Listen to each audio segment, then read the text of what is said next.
हरि ओम श्री गणेश शारदा गुरुभ्यो नमः।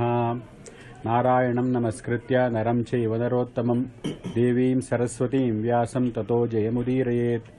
श्रुतिस्मृतिपुराणानाम् आलयं करुणालयं नमामि भगवत्पादशङ्करं लोकशङ्करं शङ्करं शङ्कराचार्यं केशवं बादरायणं सूत्रभाष्यकृतौ वन्दे भगवन्तौ पुनः पुनः।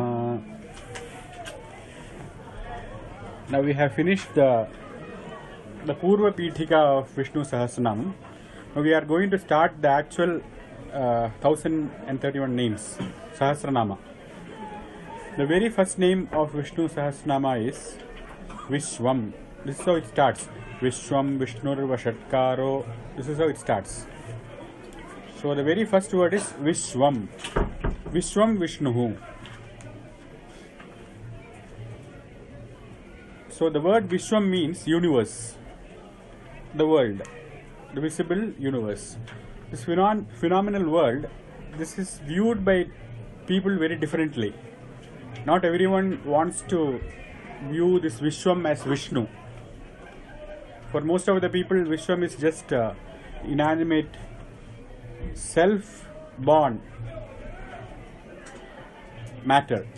That is how it is seen. And the Vishnu Sahasranama is not against such people.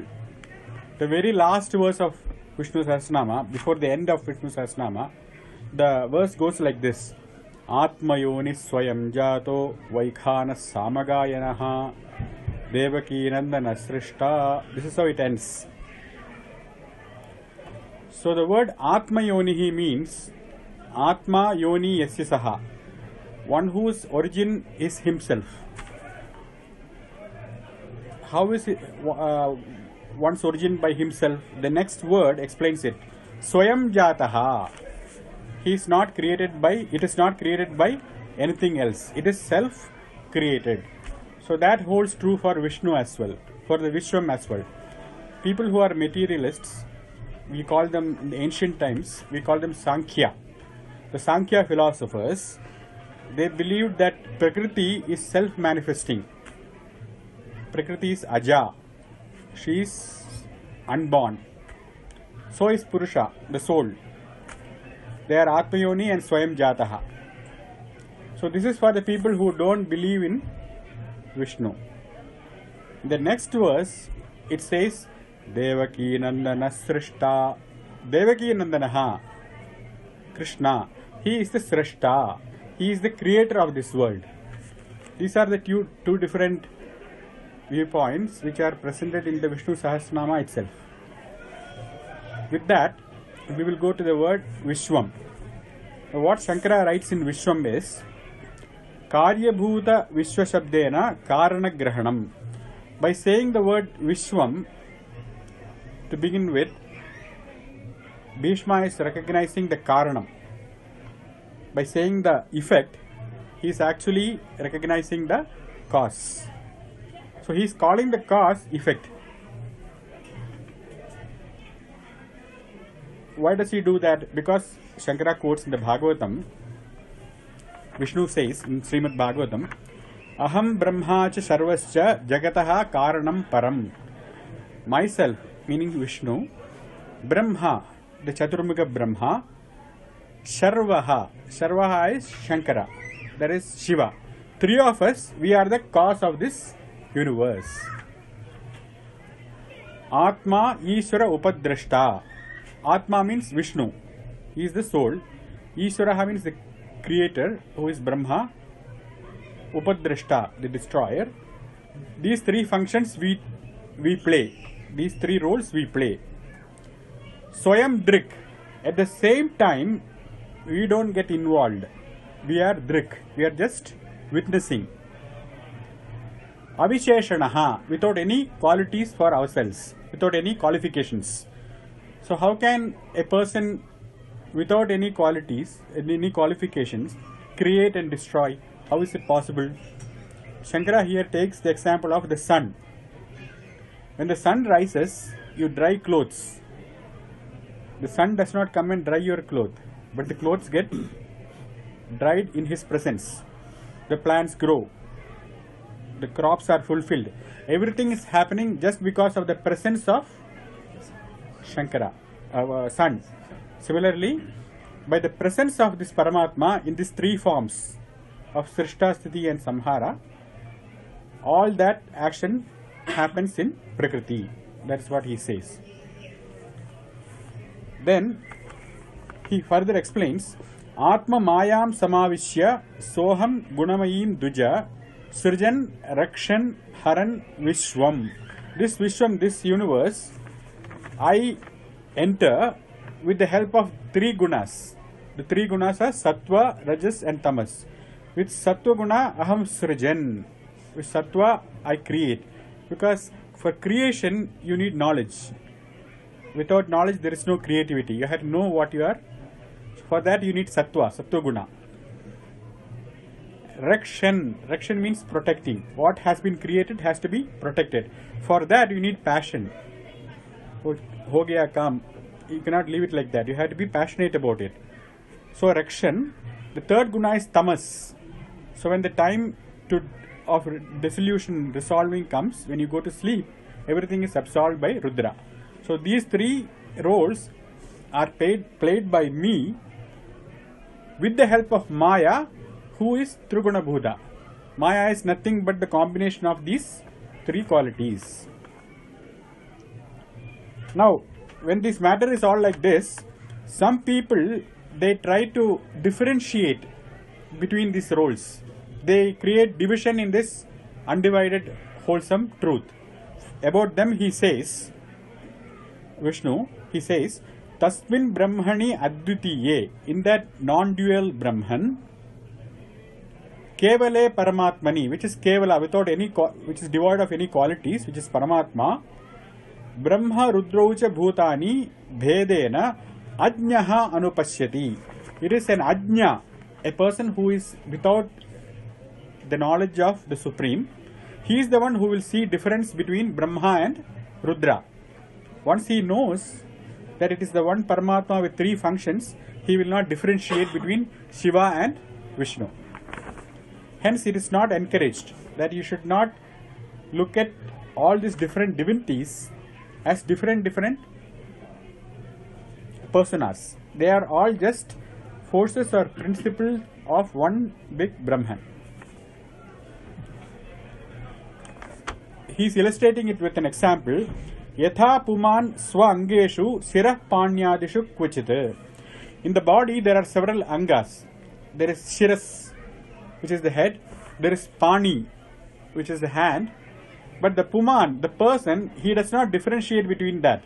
He doesn't say this is hand and it is separated from my head. The hand and head is one integral whole of one single person. Similarly, Vishnu and Brahma are one integral force of the Paramatma. Parakya drishtim kurute evem bhuteshu matparaha. A person who is matparaha, who is matbhaktaha, he also should attend to the Trimurtis as such. They should not create any difference. Trayanam ekabhavanam yo na pashyati vaibhidam. Whoever who does not see division in these three, Brahma, Vishnu and Shiva, Sarva Bhutatmanam Brahman sa shantim adhigacchati. He immediately attains peace. Because always discord or disharmony comes because of division. Once you can see the unity which is indivisible, then you attain Shanti. So that is the first meaning he gives for Vishwam, Shankara. With this, it is established that Bhagavan is the Nimitta Karana of the world. What was said was, Karibhudam Vishwam Sujayitam Karana Grahanam. That Vishwa, for the Vishwa, the cause is Ishvara or Parama Vishnu. He is the Karana. What kind of Karana or cause he is? He is the Nimitta Karana. Now, for every object, you need two kinds of causes. For example, if you take the pot needs mud. That mud is the material cause. Without that material, you cannot make the pot. Similarly, you cannot make the shirt without the fabric. So the tantu or the fabric is the cause, material cause for the pata. So this material cause is called as upadana karanam. That is the upadanam, that is the material. Another cause you need for the pot is the pot maker. The Veda says that Namah kulale ebhyah karmare ebhyascha namaha. Kulala means pot maker.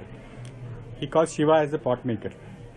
So the pot maker is the nimitta karana for the pot. It is called the efficient cause. He makes the pot into effect. So in the first instance, Ishvara was presented as the efficient cause or nimitta karana of this Vishwam. Now Shankara says he is not only the efficient cause, he is also the material cause. For that he quotes a Shruti, Veda. What he says is, Samanam evahi sarveshu vedanteshu chetana karana avagamaha. In all the Vedantas, it is said the cause is chetana. It is consciousness which is the cause. So the efficient cause is consciousness. The material is also consciousness. How is that? He quotes the Upanishad, Yathornana bistrijate grinhate cha tatha antarat sambhavati ha vishwam yatha urnanabihi. Urnanabihi means the spider. The spider, nabhi means its navel. From its own body, it takes out the web and it weaves the web and it stays in the web.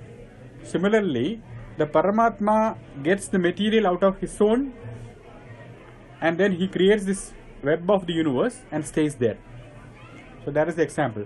So with this definition of Vishwam, the second definition, he says the material cause and the efficient cause, the Upadana Karanam and the Nimitta Karanam is Ishvara. That is the second definition of Vishwam. Now these two definitions, they are only in our phenomenal world. But this is a phenomenal reality. This is not the fundamental reality.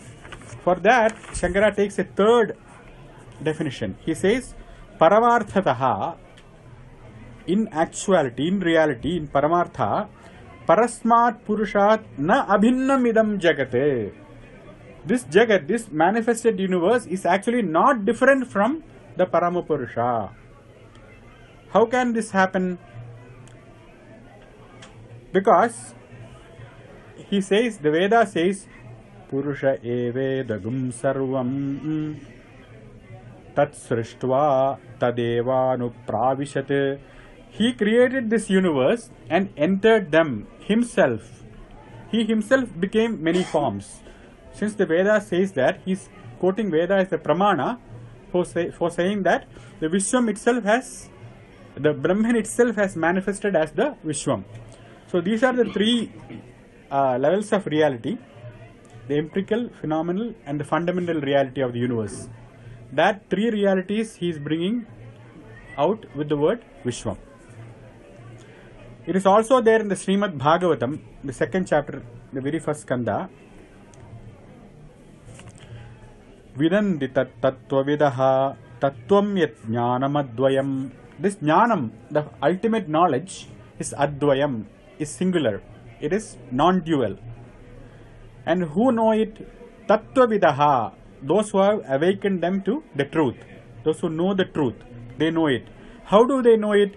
Brahmeti Paramatmeti Bhagavan iti giyate. They call this one tattva as Bhagavan. That is because of duality. At that point they think Bhagavan is different from you. That was the first interpretation as Nimitta Karana, where the pot maker is different from the pot. Or Paramatmeti, as inside you, as yogis. And the last one is Brahman, as both as Nimitta Karanam and Upadana Karanam, or the Karana himself being the cause. So these three levels are because of the views of the onlooker. Depending upon the maturity, depending upon how much truth is revealed to them, Accordingly, they see one Brahman as Paramatma, Bhagavan or Parabrahma. So that is the third meaning of Vishwam. Now, he says Vishwam iti abhidhiyate. By saying the word Vishwam, Vishnu himself is being told. So Abhidhanam means a name. Abhidhanam means a name, that which by which you call something. So he says there is only one Abhidhanam for all that is in the Veda, and that is Omkara, and that is the meaning of Vishwam. That is the fourth meaning Shankara gives. How come Vishwam means Omkara? He quotes the Veda. The Veda says, Yas chandasa mrshabho vishwarupaha chando bhyodhyamruta atsambabhuva. Just like these devas and asuras, they churned the ocean and got the nectar. They also, the rishis churned, the maharshis, when they churned the Vedas, they got this Omkara. Everywhere they found that Om is embedded. That is what the rishis found. Hence, Omkara is Vishwam. Om is all-pervading. He also quotes one more. He says, Sarve Veda et Padam Amananti. Again and again, the Vedas repeat one word. Om ityetat. What they repeat is Om. Hence, Om is Vishwam. Now, what is this purpose of stating Om as Vishwam or Vishwarupa? That is because in order to gain Ishvara Jnanam, the very first qualification is having Samatva Drishti. Samatva Drishti is equal vision in all that you see in this universe. Everything has to be seen as Om, as one thing. Why? Because he quotes Prahlada, Vistara sarva bhuteshu Vishnu sarvam idam jagat. All this Vishwam is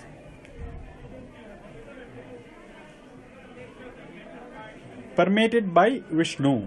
Idam sarvam jagat. All this jagat is permeated by Vishnu. Vistaraha. How? Drashtavyam atmavat tasmat abhedena vichakshanaihi. Hence, you should not make any difference between your soul and what you see around.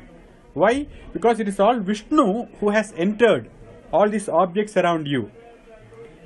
So, if you want to understand the truth, the first step is having this non-dual vision, seeing Vishwam as Vishnu. That's the first step. Then he says, he is addressing the Asuras, because all his classmates, they are all Asuras. Prahlada's classmates are Asuras. They are all Daitya Sutas, the sons of demons. So he says, Sarvatra Daitya Samatam Upeta. Sarvatra, everywhere, Samatam Upeta. Have equal vision. You should have equal vision everywhere. Everything should be seen as Om or as Vishnu. Samattvamaradhanamachyudasya. Why? Because there is no difference between looking everything as Sama and doing the Aradhana of Achyuta. So worshipping Vishnu is verily looking the non-dual vision, having the non-dual vision of Vishnu around you. That itself is the Aradhanam of Vishnu. If we start with the statue, first we invoke Vishnu in the statue, but eventually all that you see is only Hari. So that is why he says to his dad, though the dad tries to kill him, Hiranyakashipu tries to kill Prahlada so many times, because of his practice of seeing Vishnu everywhere, even in Hiranyakashipu, he is only able to see Hari. He is not able to see dad. He is calling him Hari. Because of that, he cannot invoke any hatred. Though he is passing on hatred, back he is not able to hate the demon king. Why? Because he is not seeing the king or the dad or the Asura there. He is looking at him as Achyuta. So that is what he is advocating to the Asura children. What is he saying? Sarvatra Daityaha Samatam Upeta. Look, Samatvam. Why? Samatvam Aradhanam Achyutasya. Because that looking of Samatvam itself is Achyuta Aradhanam. This is the way to worship Achyuta. Then he says, Evam Sarveshu Bhuteshu Bhaktiravyabijarini. So doing Haribhakti does not mean doing Bhakti to an idol. It doesn't mean doing Bhakti to a statue. Sarva Bhuteshu Bhaktihi. You have to be devoted to all the Bhutas. For everything around you, you have to be devoted. You should approach the creation with a bhakti towards the creator, because there is no difference between creator and the creation. You have to approach it with bhakti. Kartavya pandidaihi jnatva. You should not blindly look at everything as Vishnu. Don't call this flower pot as Vishnu. Pandidaihi jnatva. By panda means accumulated knowledge. So you read about that, meditate on that, and understand jnatva.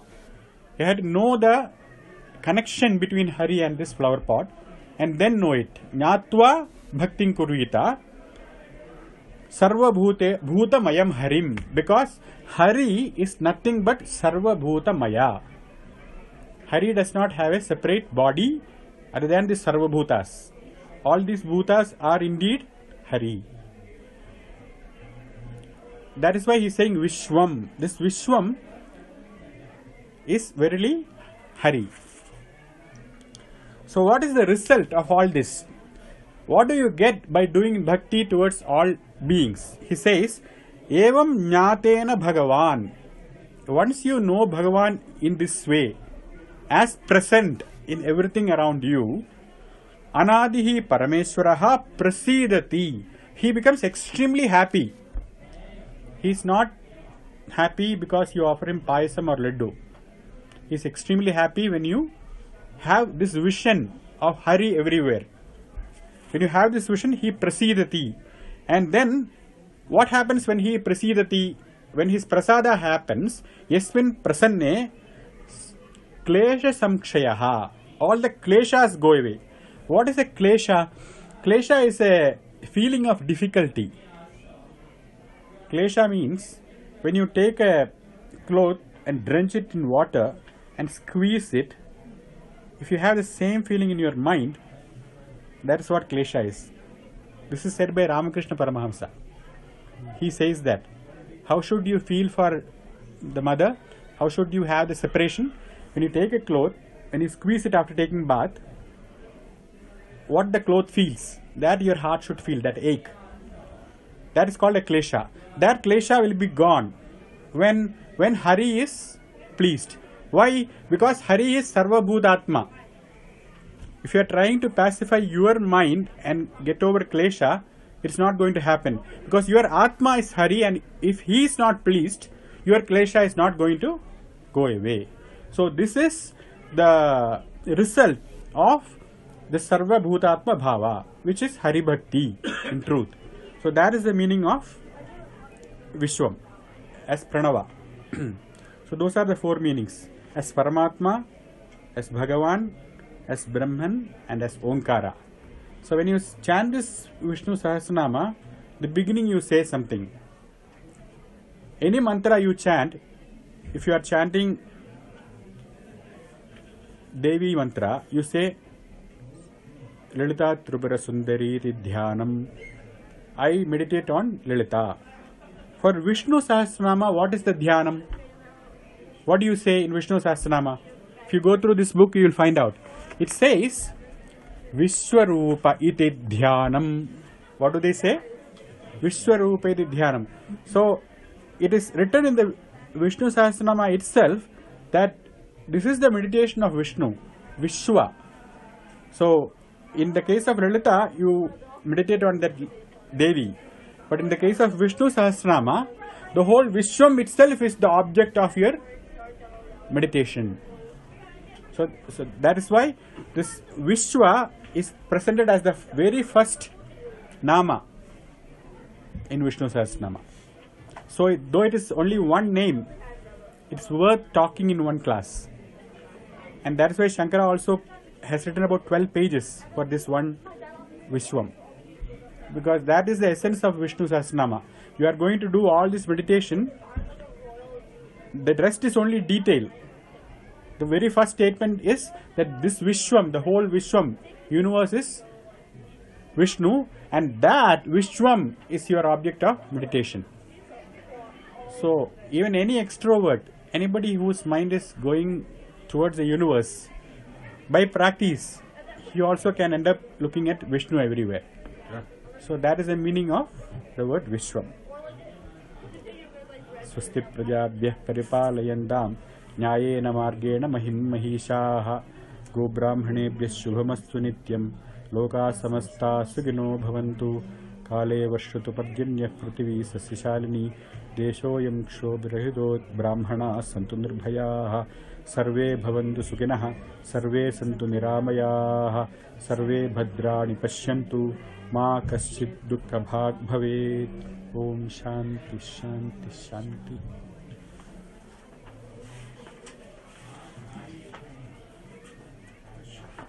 You want me to ask a question? Yes. I forgot. I have a new question. So I was struggling with a question which you addressed. But there are parts of it in my agyan I cannot fathom fully. So if Srishti is Vishnu and I'm Vishnu and we are Advaita, then when is the time for the Pandavas to war with Kaurava? When is the time for Ram to challenge Rama? If Ram and Rama are same Vishnu.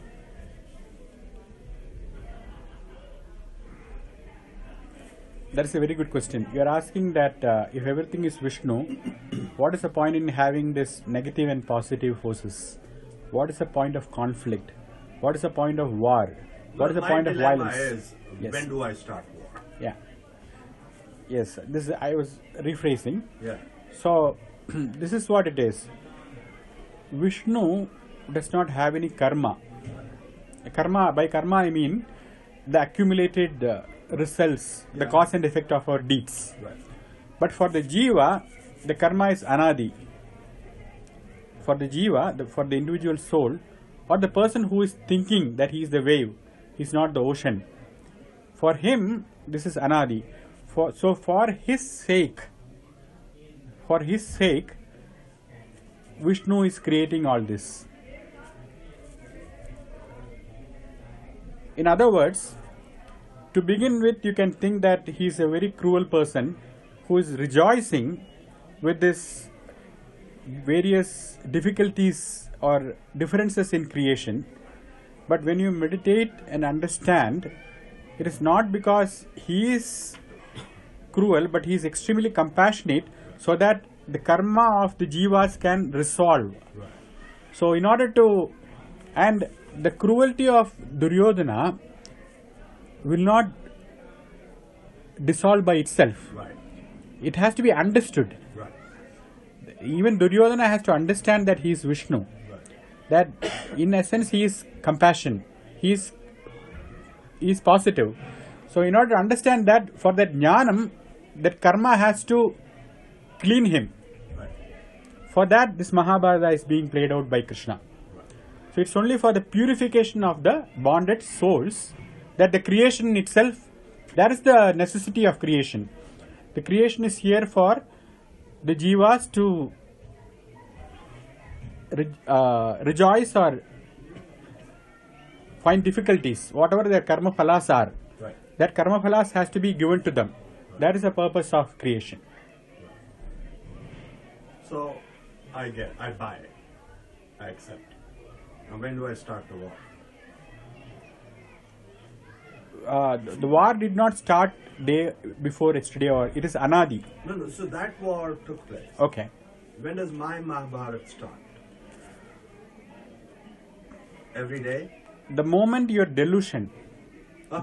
the delusion, because you are deluded. You are thinking that by fighting this war, you are losing something, that you are going to destroy. No, I just want to destroy the evil. No, that's what I'm saying. Right. The delusion is, the dilemma is, Right. by destroying, Yeah. that you are also going to lose something. You are losing your time, your personality, Right. whatever you have accumulated. There is a fear of loss. That is a delusion. That is a mistaken notion. I have Once you get over that, then you will start the fight. Oh, I see. The fight for your own nature. So I'm not ready Yes. until I get it resolved. That Right. klesha is taken care Yes. You have to understand that we are first of all suffering. of. Right. That the indriyas, the sense organs is suffering, but we don't see most of the thing we suffer from. We look at it as something, a reason to rejoice with. All that sufferings we see around us, though they are suffering, we don't see them as suffering because of the mistaken notion. Hence we don't fight them. We accept them because we see it as joy. In reality, it is not joy, it is suffering. And when you see it as such, then the delusion has started waning away. That is a starting point of your fight. This is what Krishna says in the Gita. The first, Arjuna says that I don't want to fight my dad, my brother. But at the end he says, Nashto mohaha, my delusion is gone. My mistaken notion is gone. Smritihi labda, I have got my memory back. I know my true nature. I have found out who I am. I am not the Arjuna whom I am thinking I am, but I am the resplendent being within. Now I am ready. And then he fights.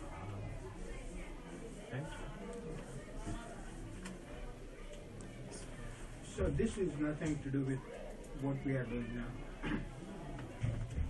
But last time I had asked a question about the heads of different religions that we know of. If they existed at the same time, how would they have got along? Would they have because I took a picture on the steps, first, second floor, there is a religion picture, right? Right. And is it true that pretty much everybody in the religion believes that my religion is the best? I mean, I was told that respect all the religions. The reason I'm asking you is somebody put a thing on Facebook about some Muslim somewhere in the United States are saying that we are not going to abide by your rules. We are going to have Sharia, whatever Sharia law, whatever.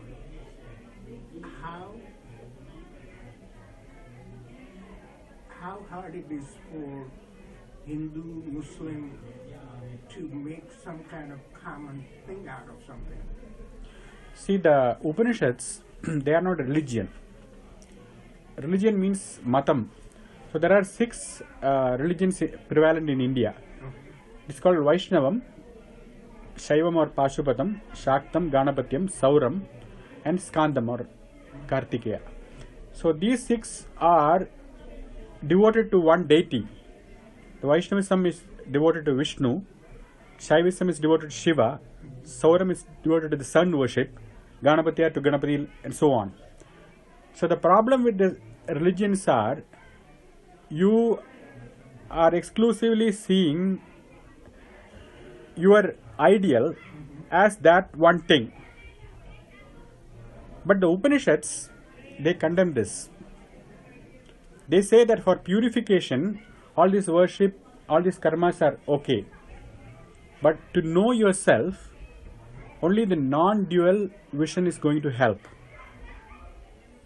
The non-dual vision is, there is only one truth. And in truth, there is no division. There is no the worshipped and the worshipper. There is no seeker and the sought. The one thing is creating the seeker. You are creating the guru or the disciple. All this you are creating. Just like in the sleep, you close your eyes and create New York in your mind. You are actually creating this manifested universe. That is the statement of the Upanishads. And you are the truth. And with this, nobody will have a fight. In the religions, you can say that Shiva is greater than Vishnu. But when you come to the Upanishads, they are saying that you are the truth. There is no difference. So you have to evolve from religion to Vedanta. From spirituality, from yoga, whatever you call it, whatever path, you have to evolve into Vedanta. Veda is religion. Vedanta is the end of all religion. You should stop being religious. That is the only way to finish conflict. Whatever name you call, that is going to create conflict. When you close your eyes, you don't see anything at all, no name and form. What do you see when you close your eyes? All you feel is yourself. You are the only truth. But when you open, you see me. The name and form appears. So that is what the Upanishad says. All that exists you is you, and you are bliss. And when you come down from that, when you start this transaction in the world, then you create all these religions.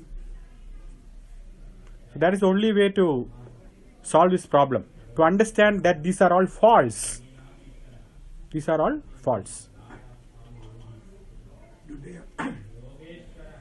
they have something in common that they can be united? The common thing that can unite humanity is common sense.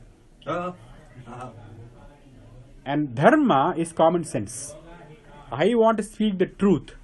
Why? Because I don't want you to lie to me.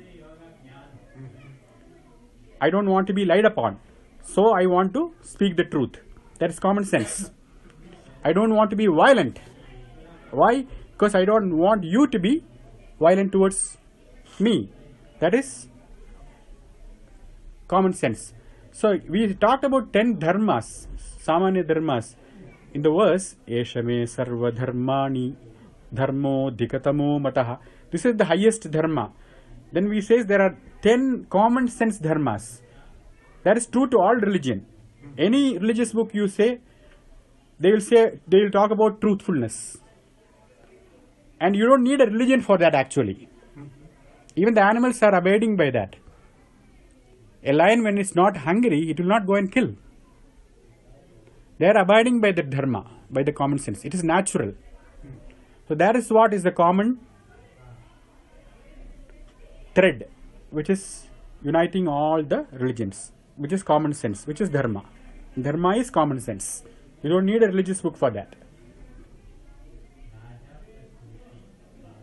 But the shortage of common sense everywhere. I'll sell you. That's why it is called common sense. I can sell you. It's so common you don't get it. So, you want to ask them? Sure. So this is very profound thinking, right? And this happened what, 1200 years ago? This was captured or compiled. Is it 800 or 1220? 1220 last time you mentioned Shankara? Shankara happened 1200 years ago, but Shankara did not, Shankara Ramanuja 800 years ago or Madhva 600 years ago, all these great acharyas, they did not manufacture this, they did not create it. Just like the scientists. Right. The scientists are abiding by pursuit of knowledge, Right. and they keep discovering new So meanings. They observed. They observe and create, discovered new meaning, and depending upon the necessity of that time, that's why we call avatar. Right. Avatar is not different from me and you. He is just a shining link in the chain. We are all covered with dust, whereas Shankara is like a gold. Right. It is very resplendent. Right. So they are people with exemplary common sense. Right. Vishnu is common. Vishnu is everywhere. But you and me, we cannot see it. But they are able to see. That's what he says. Bahunam janmanam ante jnanavan mam prapadyate. Bahunam janmanam ante. at the end of several millions of janmas, ante, at the end, Jnanavan, a person who has understood, experienced, Mam Prapadyade, he understands me. How does he understand? Vasudeva Sarvamiti. Sarvamidam Vasudevaha. Aham Vasudevaha. Samahatma Sudurlabaha. That Mahatma is very rare. That's why we have very few acharyas. So, history is not an issue for Shankara or all the Indic traditions. They say that this is Sadashiva Samarambham or Lakshmi Nath Samarambham, Hiranyagarbha Samarambham. It comes from a hoary past. But the problem is very true. We suffer. Right. And the solution is there, and it is not postponed to a future time. Right. It is here and now. Right. You have to understand it. Right. You have to give it priority. Because knowing yourself is the most important thing for you as a human being. And that is the cure for all our issues. Right. So if you tolerate me for one little moment. So in that self-understanding, I have a big hole. Where does materialism fit into all this?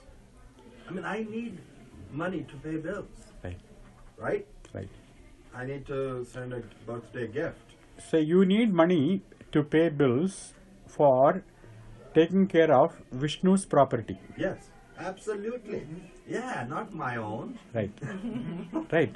That's what you're saying. Right. So, this is how you say, Abhyase pya samarthosi. If it is difficult for you to do abhyasa, Yeah. what is abhyasa? Practice. Right. What is practice? Abiding in yourself.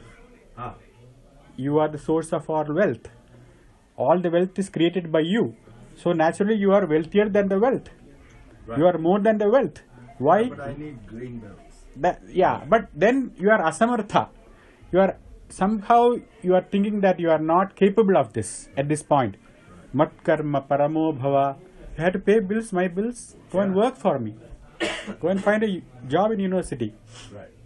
Find some job and then pay the bills. But that karma is called kashaya paktihi. This kashaya is your mistaken notion, your inability to practice. Practice what? Practice non-dual vision. Right. When you are unable to practice, then you have to do karma. Kashaya paktih karmani. That kashaya is going to be taken care by karma. Tado jnanam pravartade. Then the abhyasa will start. So that is why in the very first class, we talked about Purusharthas, Dharma, Artha, Kama and Moksha. So you have to take care of your kamas. Because that is all, it was your choices, your sankalpa. You had chosen those things. Now suddenly you cannot say that I am withdrawing. No. So you have to unwind slowly. That process is called karma. Just one last. There's so much to read and so much is already written about Right. different things. What's the chance that somebody might come up with something that we don't know yet? Is it possible that what we know might come out to be not true? And No. something else could happen. Right. So first of all, you are saying there's so much to know. For that, the answer is Ananta Shastram Bahuvedittavyam. The scriptures are Ananta. There is no number to read. So many, the libraries to read. Dharmasya Tattvam Nihitam Guhayam. The essence of Dharma is very in some secret corner in your heart. It's lying there. Mahajanaha Yenagatas Sapantha. So find a teacher and follow his path. That is one thing. And we have got Shankara, we are covered. And about this finding this thing, we are saying that you are the truth. All you have to find is what you are, what is your true nature. And that is happiness. So that is a thesis. It's a journey of self-discovery. And there is no failure in that. You will be never disappointed. Because you are going to find yourself. Now or later, The object of your journey is yourself. You are not away from yourself. You are there always, but you are not knowing it. Hence, there won't be any disappointment. Hence, there is no way that you can miss the target. You are on target once you know yourself. You cannot miss yourself. Did I answer the question? Yeah. So the question started with an assumption that the goal is outside you, and it ended with the knowledge that you are the goal. That's what it is, to rephrase.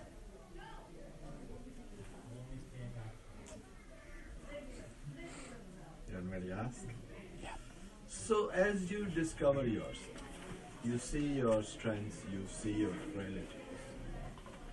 I run into a lot of students who don't want to see themselves because they see them addicted to drugs, laziness, drinking, whatever, right?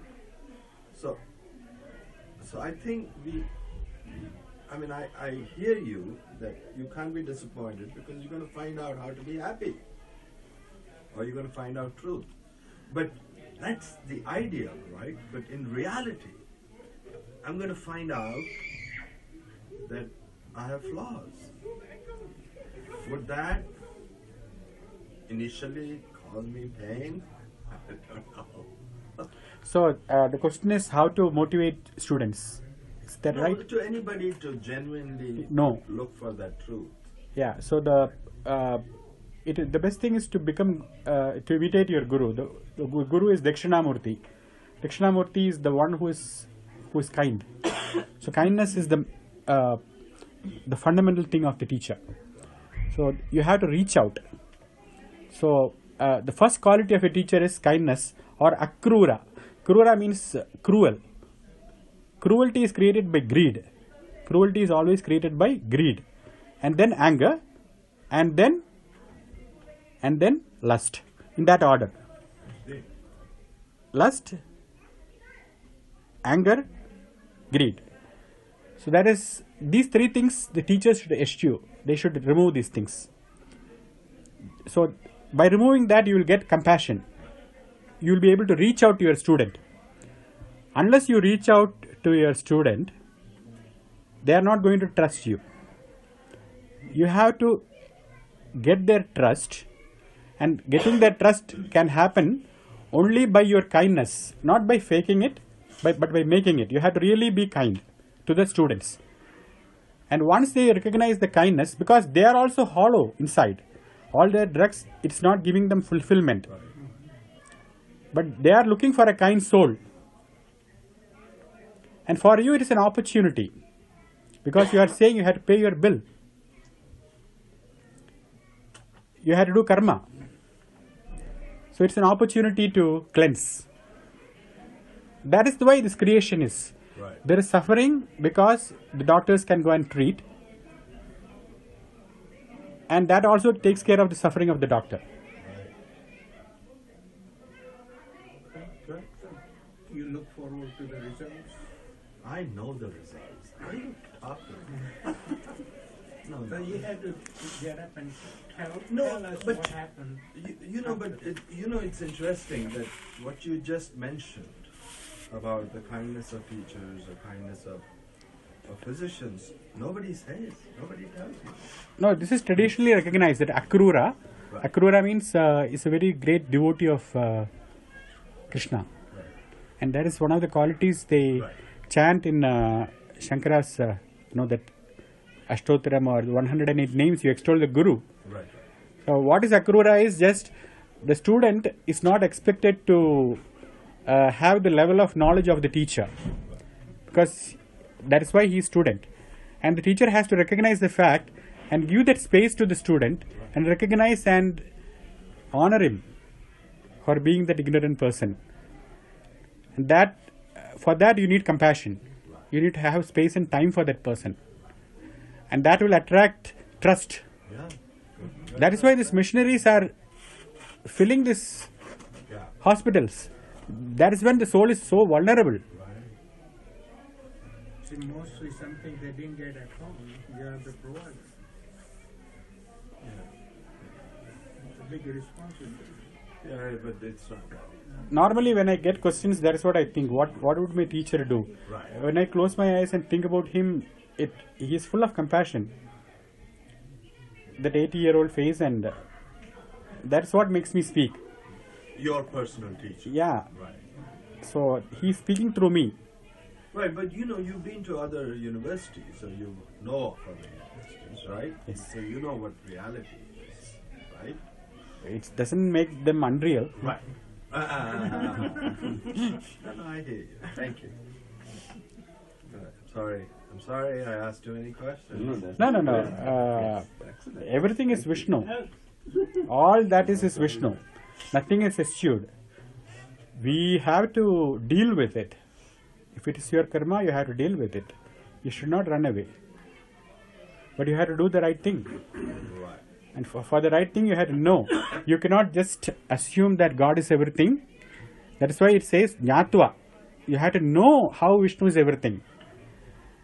That is why we have this various settings of Vishnu. Vishnu as for non-believer. We have a Vishnu Shunya. There is a word in Vishnu Sahasranama. Shunya means emptiness. Right. So that is also Vishnu. There Shankara talks about Shunya. Does Shankara talk about time management? He does. I don't have enough time. He says time is illusion. Ah! You have to understand the nature of time. Yeah. No, you are going to live to be 200, so you got enough time. He was 32 when he died. He says Tatparyam, Tatparata. Parts of all If you become intent on one thing, time will be managed. Yeah. This, yeah, intent. That is the key to time management. Thank you. Thank you.